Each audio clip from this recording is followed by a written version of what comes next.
Hello everyone and welcome back to another episode of Baldur's Gate 3, and this one is not going to be a walkthrough. It's going to be a quick how-to to get the Lathander's blood, which as you'll see is a pretty nice weapon. I'm trying to not, have major spoilers, so I'm kind of, not going to tell the whole story and let you figure it out.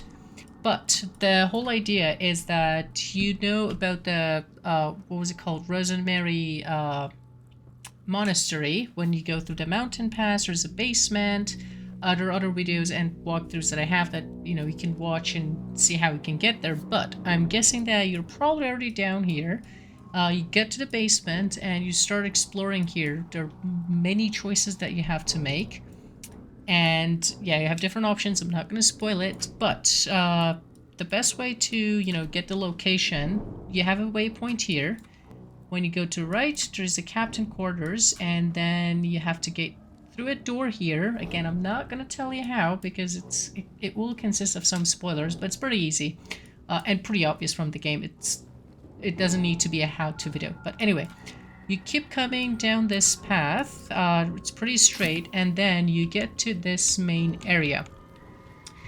Again, there is gonna be, this is the path, if you want to kind of have an idea. That's the main door from the captain's quarters. You come all the way down here, which is pretty straightforward.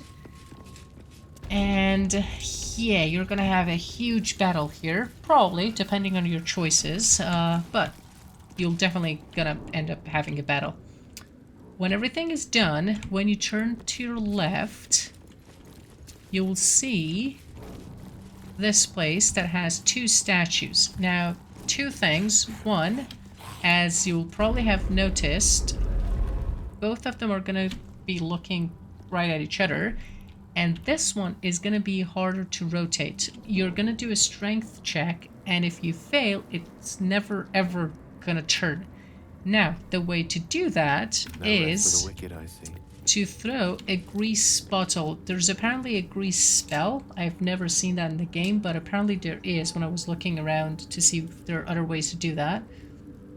But the easiest way is to throw a grease bottle around the statue. Do not throw at it, because there have been people that say that throwing at it didn't work for them. So throw on the surrounding to kind of get the whole circle, and after that you can start rotating these statues.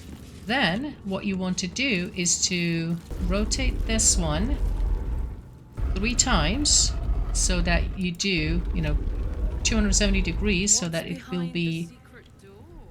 Oh, shut up. It will be facing toward the main area.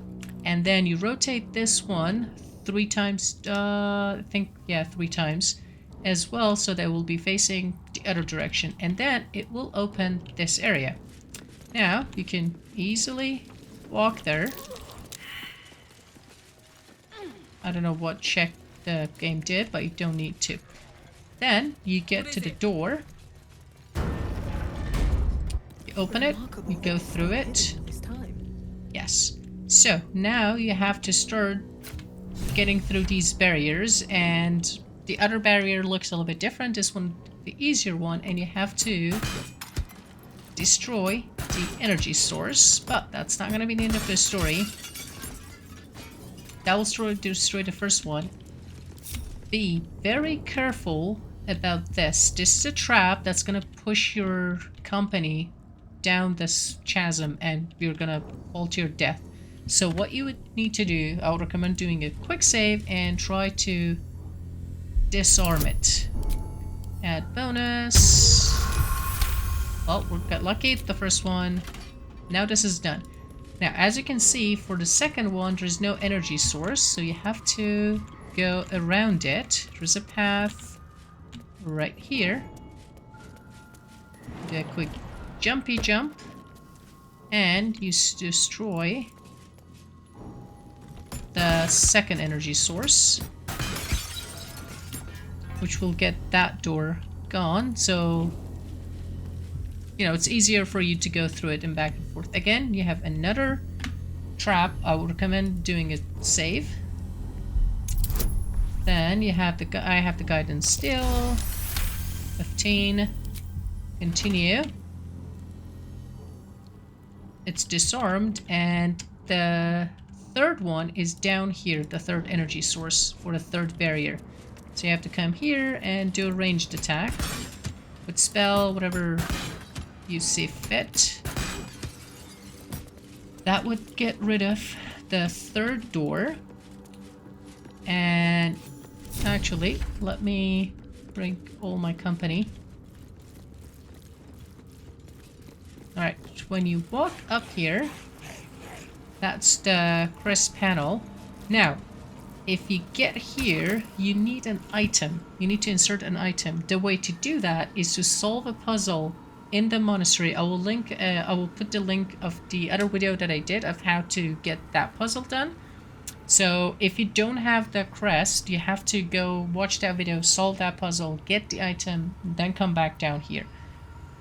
And the second thing is that if you click here and try to insert the item, let me find it. Actually, I think she was carrying it. Apologies, I just need to find the item. I forgot which of my characters. Let's start. Yeah, it's this one. If you double click on it, it doesn't work. So don't be confused by that. You have to actually drag and drop it to here, okay? And just so you know, this is how it looks when you solve the puzzle. Again, I'll leave the link in the description below so you can watch that. And you hit insert, and that's it. That's all you gotta do. Watch the cinematic. Out of curiosity. No, it's being rendered, it's not really cinematic. And that's gonna be Lathander Blood. And how you can get that weapon. I think it's a pretty useful weapon for a tank. Okay, let's see. Let's take a look at the weapon. See if the Blood of Lathander. Oh, I know.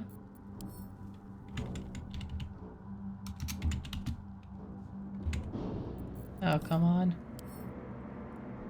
This one. Now, look at the description. Lathander's Blessing. So it's a. It depends on your character, obviously. Like, mine is using either strength or dexterity because both of them are pretty high, but 1d6 plus 6, 2 acid, and 1d4 radiant. But the nice thing about it is that, let me put it here, so there we go. Once per long rest, when your hit point drops to 0, which means you die, you regain 2 to 12, which I'm guessing it's 2d6 basically, hit points, and allies within 9 meter also get a 1d6 hit point. So that's super. If you die, you're gonna help others as well. Then it has weapon enchantment plus 3, so that's pretty useful in the fights. And Lathander's Light, this one's also pretty sweet to have in some of the battles. Sheds holy light in a 6 meter radius. It's a passive thing. In combat, fiends and undead standing in the light are blinded unless they succeed a Constitution saving throw. So this is a passive thing, you don't have to do anything. And you also get this one, Sunbeam, that we can do once per long rest, and it's 68 damage as one of your actions. That's a super nice weapon. And let me see if I can trigger, if the game will trigger the same conversation. Hold on. Well-guarded stash. Yeah. Well to make it. The monks were intent on keeping their relics safe. They didn't count on us, though. That's no surprise. It looks powerful.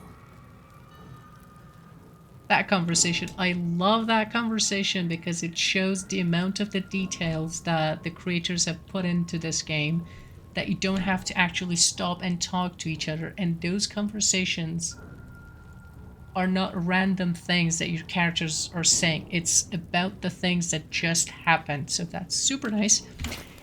And yeah, that's a quick video on how we can get the Lathander Blood.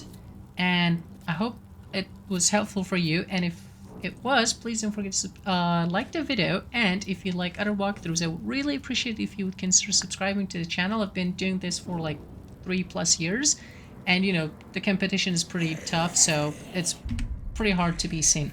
Anyways, I hope you liked the video, and again, if you did, please don't forget to subscribe, like, and comment on the video, and tell me how you feel about the game. To me, this is an amazing game.